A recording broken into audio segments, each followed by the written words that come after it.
Berapa sih Pak dapat jual? Citra Anjasmara, Pak. Citra Anjasmara, Pak ya? Iya. Dari berasal dari mana? Warga Desa Bungayu, Pak. Pak, ini kita pengrajin resam, Pak ya? Iya. Apa aja Pak yang sudah kita buat dari resam ini, Pak? Kami sudah membuat topi, ya, gelang resam. Ya. Terutama kami buat sedotan resam ya, yang ramah lingkungan. Maksud kami ini biar biar sekarang tidak lagi bernuansa plastik, maksud saya, seperti itu. Yang sudah banyak saya buat topi ya. Topi ini saya utamakan khusus untuk daerah sini, untuk Pali baik. Saya mohon dari dinas yang terkait itu untuk mengangkat topi bisa jadi suatu misalnya topi pramuka yang dikhususkan untuk daerah Pali ya. Saya pengen seperti itu ya, terwujud ya, maksud saya. Oh, jadi dipakai untuk anak-anak pramuka gitu, Pak ya? Iya, Pak. Jadi khas lokal karya lokal warga Pali gitu ya? Iya, lokal kreatif warga Pali. Harapannya dengan bakal untuk dipakai untuk pramuka ini, Pak?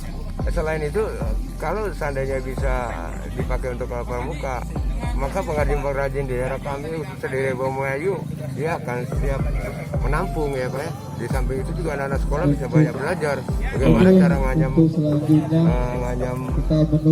topi.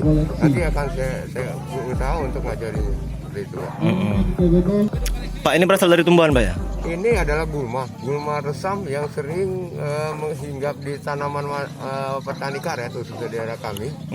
Petani karet, kalau ditanami gulma ini, hasil dari karet dia bisa berkurang. Karena gulma ini di samping juga mudah terbakar, Pak. Jadi kalau bisa dimanfaatin itu bisa juga diproses seperti ini, bisa bermanfaat, Pak. Cara pembuatannya sendiri, Pak? Saya anyam dengan sendiri ya, Pak. Saya nganyam sendiri. Anyam sendiri, buat sendiri. Pakai alat-alat tertentu tidak, Pak? Pakai alami, Pak. Ada alat khusus? Tidak, masih alami, Pak. Manual gitu, Pak? Manual, Pak. Biasanya proses pembuatan satu topi ini berapa lama, Pak? Kalau satu topi ini, kalau sudah ada alatnya, sudah lengkap disiapkan, paling 2 ekor satu hari. Dua buah satu hari. Oke. Ngambilnya terus rendam di air ya. Rendam di air selama 2 hari, baru dikupas, baru bisa siap manyam. Ini sudah dipamerkan di Jakarta, Pak ya? Udah ada yang laku di daerah mana aja, Pak? Alhamdulillah waktu itu pameran di Jakarta Kebudayaan Nasional, ikut ya dalam pameran itu. Alhamdulillah ada juga sebagian yang laku.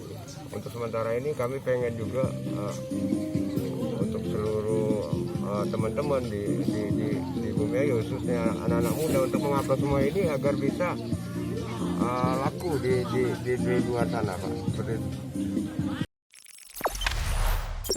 Jangan lupa subscribe, share, komen, dan like ya.